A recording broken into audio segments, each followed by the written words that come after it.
Consigne. Vous allez entendre 2 fois un enregistrement sonore de 6 minutes environ. Vous aurez tout d'abord 3 minutes pour lire les questions. Puis vous écouterez une première fois l'enregistrement.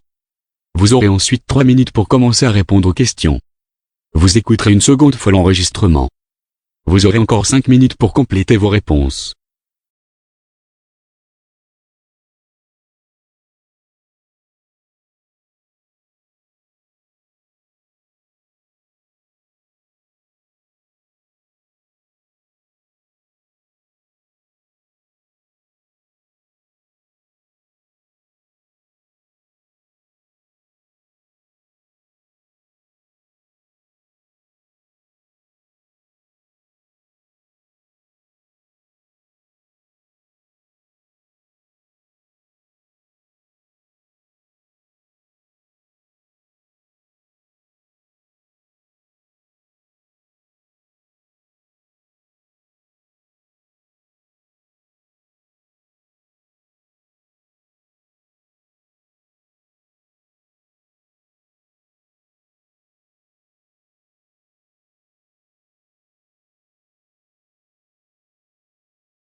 Voici Marina.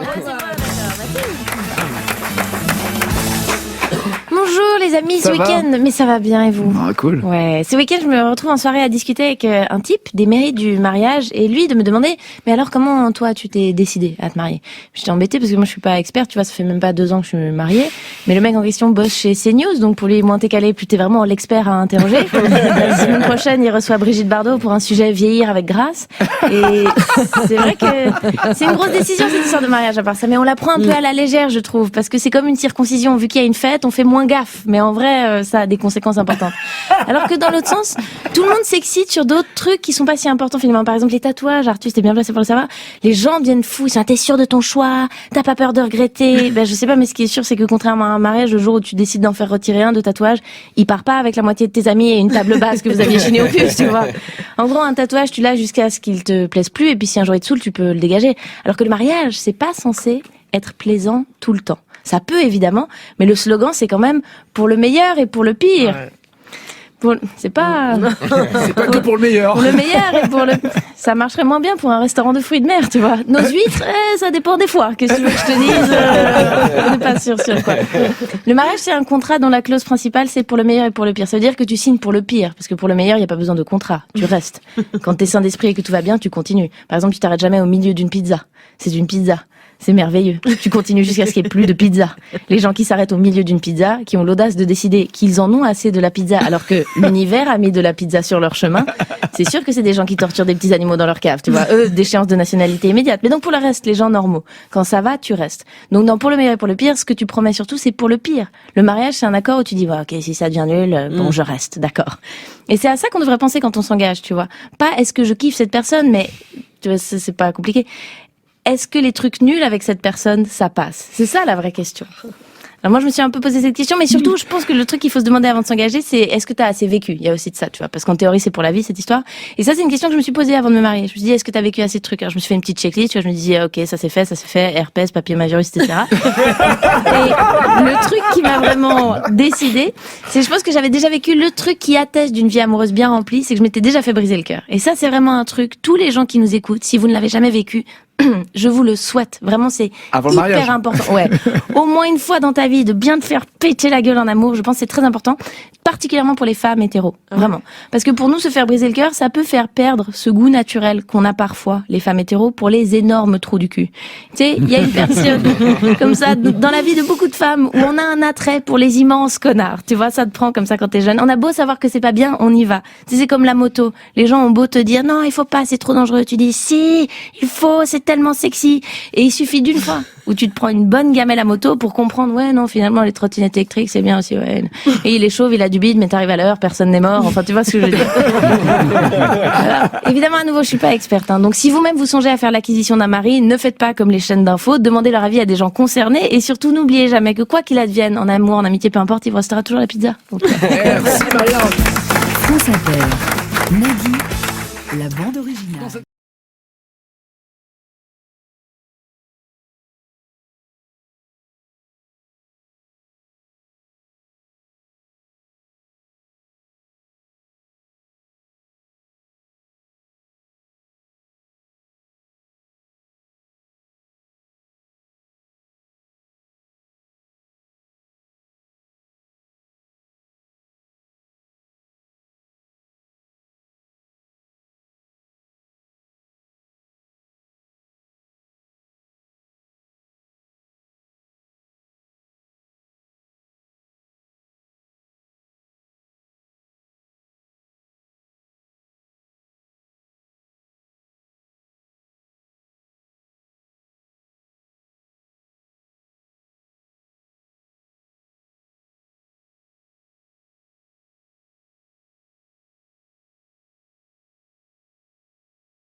Voici Marina Ah, c'est Roman. moi, d'accord, vas-y. Mon Bonjour les amis, Ça ce va week-end, mais ça va bien et vous? Ah, cool. Ouais, ce week-end je me retrouve en soirée à discuter avec un type des mérites du mariage et lui de me demander mais alors comment toi tu t'es décidé à te marier? J'étais embêtée parce que moi je suis pas experte, tu vois, ça fait même pas 2 ans que je suis mariée, mais le mec en question bosse chez CNews, donc pour lui moins t'es calé, plus t'es vraiment l'expert à interroger. La semaine prochaine il reçoit Brigitte Bardot pour un sujet vieillir avec grâce et c'est vrai que c'est une grosse décision cette histoire de mariage à part ça, mais on la prend un peu à la légère je trouve, parce que c'est comme une circoncision, vu qu'il y a une fête on fait moins gaffe, mais en vrai ça a des conséquences importantes. Alors que dans l'autre sens, tout le monde s'excite sur d'autres trucs qui sont pas si importants finalement. Par exemple les tatouages, Arthus t'es bien placé pour le savoir, les gens deviennent fous, ils sont t'es sûr de ton choix, t'as pas peur de regretter. Ben je sais pas, mais ce qui est sûr c'est que contrairement à un mariage, le jour où tu décides d'en faire retirer un de tatouage, il part pas avec la moitié de tes amis et une table basse que vous aviez chinée au puce, tu vois. En gros un tatouage tu l'as jusqu'à ce qu'il te plaise plus, et puis si un jour il te saoule tu peux le dégager. Alors que le mariage c'est pas censé être plaisant tout le temps. Ça peut évidemment, mais le slogan c'est quand même pour le meilleur et pour le pire. Ouais. C'est pas C'est pas que pour le meilleur. pour le meilleur et pour le. Ça marcherait moins bien pour un restaurant de fruits de mer, tu vois. Nos huîtres, ça dépend des fois. Qu'est-ce que tu veux que je te dise On n'est pas sûr quoi. Le mariage c'est un contrat dont la clause principale c'est pour le meilleur et pour le pire. Ça veut dire que tu signes pour le pire, parce que pour le meilleur il y a pas besoin de contrat. Tu restes. Quand t'es sain d'esprit et que tout va bien, tu continues. Par exemple, tu t'arrêtes jamais au milieu d'une pizza. C'est une pizza. C'est merveilleux. Tu continues jusqu'à ce qu'il n'y ait plus de pizza. Les gens qui s'arrêtent au milieu d'une pizza, qui ont l'audace de décider qu'ils en ont assez de la pizza, alors que l'univers a mis de la pizza sur leur chemin, c'est sûr que c'est des gens qui torturent des petits animaux dans leur cave, tu vois. Eux, déchéance de nationalité immédiate. Mais donc pour le reste, les gens normaux, quand ça va, tu restes. Donc non, pour le meilleur et pour le pire, ce que tu promets surtout, c'est pour le pire. Le mariage, c'est un accord où tu dis, bah, ok, si ça devient nul, bon, je reste, d'accord. Et c'est à ça qu'on devrait penser quand on s'engage, tu vois. Pas est-ce que je kiffe cette personne, mais tu vois, c'est pas compliqué. Est-ce que les trucs nuls avec cette personne, ça passe? C'est ça la vraie question. Alors moi, je me suis un peu posé cette question, mais surtout, je pense que le truc qu'il faut se demander avant de s'engager, c'est est-ce que t'as assez vécu? Il y a aussi de ça, tu vois, parce qu'en théorie, c'est pour la vie, cette histoire. Et ça, c'est une question que je me suis posée avant de me marier. Je me suis dit, est-ce que t'as vécu assez de trucs? Alors, je me suis fait une petite checklist, tu vois, je me disais, ok, ça s'est fait, herpès, papillomavirus, etc. Et le truc qui m'a vraiment décidé, c'est, je pense que j'avais déjà vécu le truc qui atteste d'une vie amoureuse bien remplie, c'est que je m'étais déjà fait briser le cœur. Et ça, c'est vraiment un truc, tous les gens qui nous écoutent, si vous ne l'avez jamais vécu, je vous le souhaite. Vraiment, c'est Avant le hyper mariage. important. Ouais. Au moins une fois dans ta vie, de bien te faire péter la gueule en amour, je pense que c'est très important. Particulièrement pour les femmes hétéros. Vraiment. Parce que pour nous, se faire briser le cœur, ça peut faire perdre ce goût naturel qu'on a parfois, les femmes hétéros, pour les énormes trous du cul. Tu sais, il y a une période comme ça, dans la vie de beaucoup de femmes, où on a un attrait pour les immenses connards. Tu vois, ça te prend comme ça quand t'es jeune. On a beau savoir que c'est pas bien, on y va. Tu sais, c'est comme la moto. Les gens ont beau te dire, non, il faut pas, c'est trop dangereux. Tu dis, si, il faut, c'est tellement sexy. Et il suffit d'une fois où tu te prends une bonne gamelle à moto pour comprendre, ouais, non, finalement, les trottinettes électriques, c'est bien aussi, ouais. Et il est chauve, il a du bide, mais t'arrives à l'heure, personne n'est mort. Enfin, tu vois ce que je veux dire. Voilà. Évidemment, à nouveau, je suis pas experte, hein. Donc, si vous-même vous songez à faire l'acquisition d'un mari, ne faites pas comme les chaînes d'infos, demandez leur avis à des gens concernés, et surtout, n'oubliez jamais que quoi qu'il advienne, en amour, en amitié, peu importe, il vous restera toujours la pizza. Donc, Merci Marianne. France Inter. Nagui, la bande originale.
Voici Marina.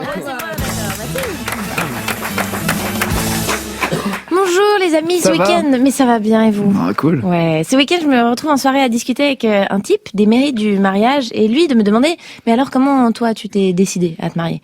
J'étais embêtée parce que moi je suis pas experte, tu vois, ça fait même pas 2 ans que je suis mariée, mais le mec en question bosse chez CNews, donc pour lui moins t'es calé, plus t'es vraiment l'expert à interroger. La semaine prochaine il reçoit Brigitte Bardot pour un sujet vieillir avec grâce et c'est vrai que c'est une grosse décision cette histoire de mariage à part ça, mais on la prend un peu à la légère je trouve, parce que c'est comme une circoncision, vu qu'il y a une fête on fait moins gaffe, mais en vrai ça a des conséquences importantes. Alors que dans l'autre sens, tout le monde s'excite sur d'autres trucs qui sont pas si importants finalement. Par exemple les tatouages, Arthus t'es bien placé pour le savoir, les gens deviennent fous, ils sont t'es sûr de ton choix, t'as pas peur de regretter. Ben je sais pas, mais ce qui est sûr c'est que contrairement à un mariage, le jour où tu décides d'en faire retirer un de tatouage, il part pas avec la moitié de tes amis et une table basse que vous aviez chez Néopus, tu vois. En gros un tatouage tu l'as jusqu'à ce qu'il te plaise plus et puis si un jour il te saoule tu peux le dégager. Alors que le mariage c'est pas censé être plaisant tout le temps. Ça peut évidemment, mais le slogan c'est quand même pour le meilleur et pour le pire. Ouais. C'est pas C'est pas que pour le meilleur. pour le meilleur et pour le ça marcherait moins bien pour un restaurant de fruits de mer, tu vois. Nos huîtres, ça dépend des fois. Qu'est-ce que tu veux que je te dise on n'est pas sûr quoi. Le mariage c'est un contrat dont la clause principale c'est pour le meilleur et pour le pire. Ça veut dire que tu signes pour le pire parce que pour le meilleur, il y a pas besoin de contrat, tu restes. Quand t'es sain d'esprit et que tout va bien, tu continues. Par exemple, tu t'arrêtes jamais au milieu d'une pizza. C'est une pizza. C'est merveilleux. Tu continues jusqu'à ce qu'il n'y ait plus de pizza. Les gens qui s'arrêtent au milieu d'une pizza, qui ont l'audace de décider qu'ils en ont assez de la pizza, alors que l'univers a mis de la pizza sur leur chemin, c'est sûr que c'est des gens qui torturent des petits animaux dans leur cave, tu vois. Eux, déchéance de nationalité immédiate. Mais donc pour le reste, les gens normaux, quand ça va, tu restes. Donc non, pour le meilleur et pour le pire, ce que tu promets surtout, c'est pour le pire. Le mariage, c'est un accord où tu dis, bah, ok, si ça devient nul, bon, je reste, d'accord.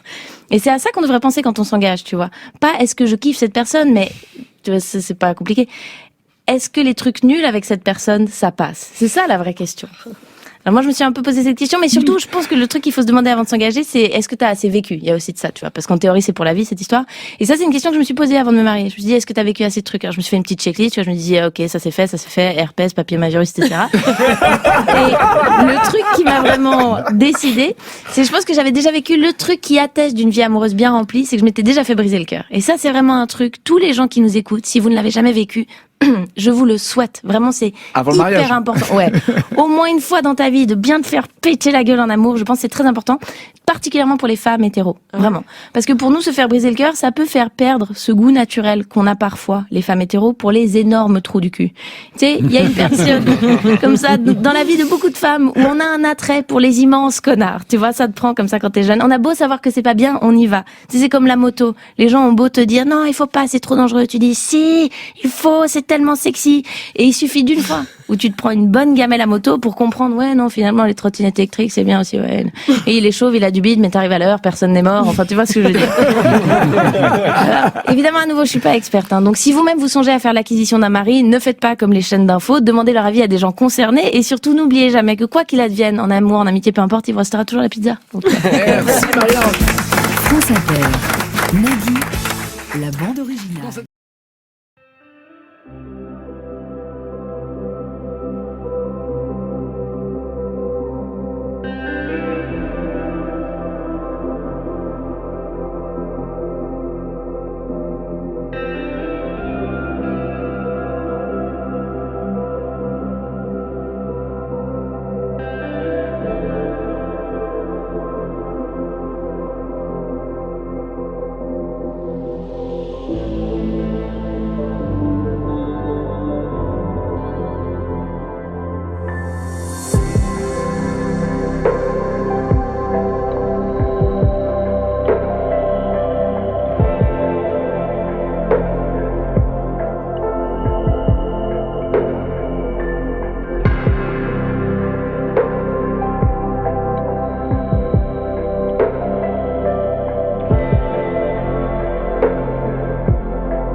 Thank you for watching our video.